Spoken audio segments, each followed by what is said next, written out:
It's time for Where You Live with Gene and Tony, the show that's all about owning, buying, selling, renting, and association management. If it involves a home, we'll talk about it. Here's your chance to get your homeowner questions answered. From the Concierge Landscape Studios, here's Gene and Tony. Needed the shelter of someone's arms, and there you were. Needed someone to understand my ups and downs. Good morning and welcome to Where You Live. I'm Gene Sullivan. It's great to have you with us today.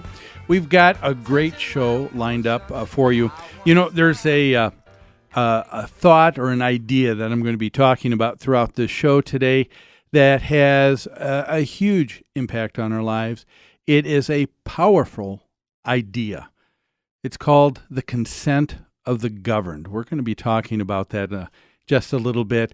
Like a lot of folks said this last week, the national election has been probably taking up a lot of our thinking and awake time. And earlier this week, not only on the evening of the national election, did I have go out and vote and had work that day, but that evening, one of our clients had an annual meeting for their homeowners association.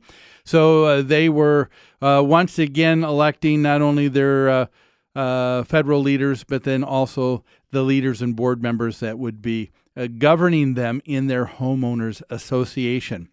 And I was thinking about that idea of the consent of the governed, a powerful idea. Here I was in a homeowners association. And why was I there? I was asked to be there to be the parliamentarian for that night. And do I have any special powers or authority with the association? No, none at all. I was asked, I was given the consent of those in the association to run the meeting. And because of that, I was able to do that.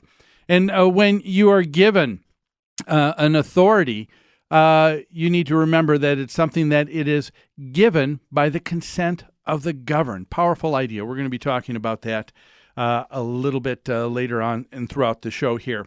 I want to let everybody know, of course, we are broadcasting from the Natural Green Lawn and Landscape Studios. Remember, Natural Green Lawn and Landscape is a locally owned and operated lawn and landscape care company.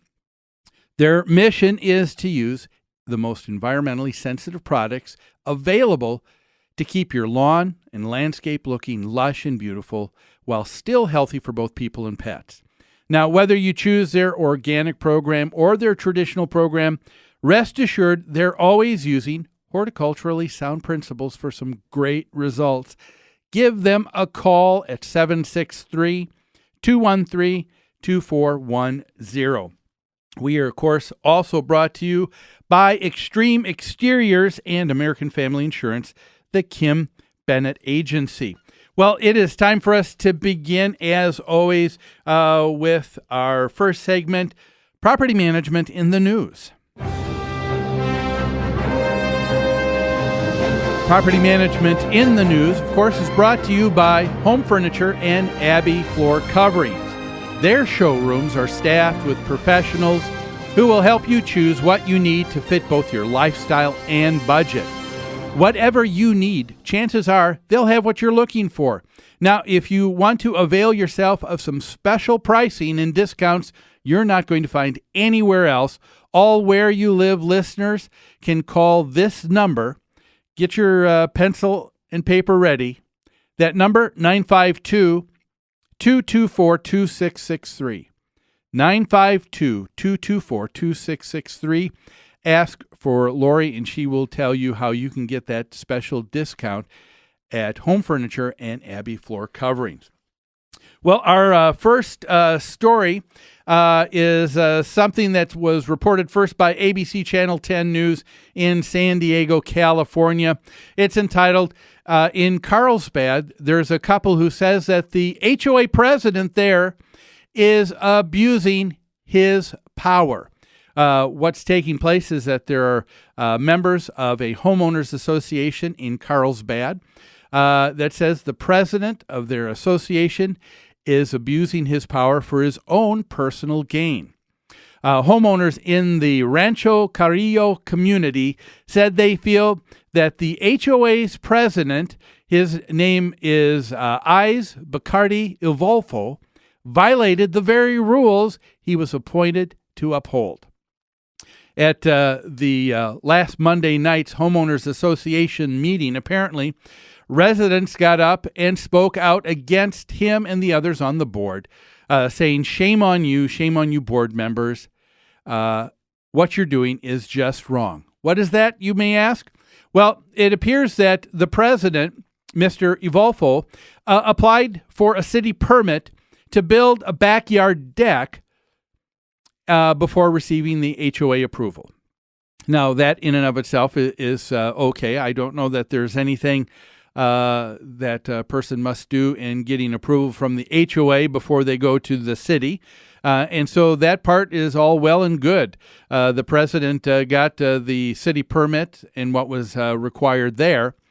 But after getting the permit, that's where the HOA president called for an emergency meeting of the HOA board and the meeting was solely to vote on his deck. The one thing I want to bring up here, the thing that we talk about so much on the show here is this idea in a homeowners association where you have this hurry up mindset, that things need to be taken care of right away. We've said it over and over again. The purpose of government is not necessarily to be the most efficient, but to be deliberate. What was this deck like that Mr. Ivolfo was wanting to have installed behind his home? Well, the deck, as it were, is over 1,300 square feet.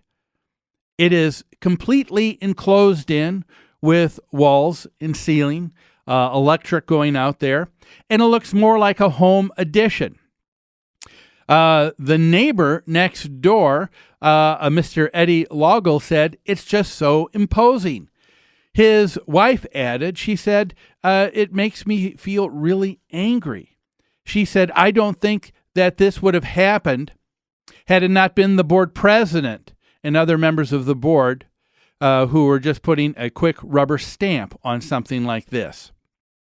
They were real upset as we were digging through to find out more about this, to bring this to you today on the show. We did some digging of the Rancho Carrillo community and some of the things that are required.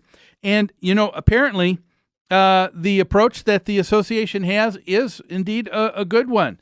I'm looking here, and this comes from their association website, and it says that the association has a procedure anytime someone is going to build an addition.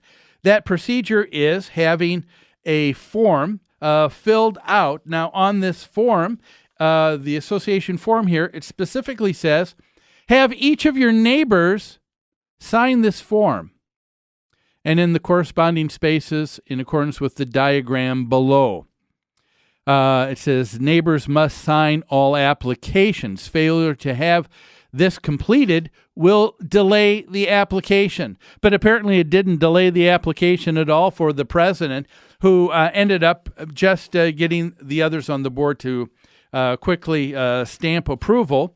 And as a matter of fact, when you take a look at the particular form for Mr. Ivolfo's deck, nothing was filled out at all. He just went before the board and asked for their approval. What are other people in the association saying about this, you ask? We have, so there was a blog with the association homeowners, and here's what some of the people said. They were saying things like, they said, with a little bit of luck and effort, there could be an unintended positive consequence to this unfortunate situation. Maybe people at Rancho Carrillo might now be inclined to actually participate in community government affairs and be involved with their homeowners association. Another homeowner said, this deck is only a deck if a blind person is looking at it. Another person went on to say, this is not a deck, in my opinion. It's a ridiculous-looking room addition, and it's an eyesore to boot. And so the thing that is sad here is that you have an association and a board where they believe that just because they have the authority to move forward with something, that they can do that without going through the procedures, without going through the rules, the laws that were already set up in place. I'd like to address that a little bit more, but we need to take a break right now, so why don't we go ahead and do that? Folks, you're listening to Where You Live. We'll be back after these messages. Mexico. If you're ever in Alaska, stop in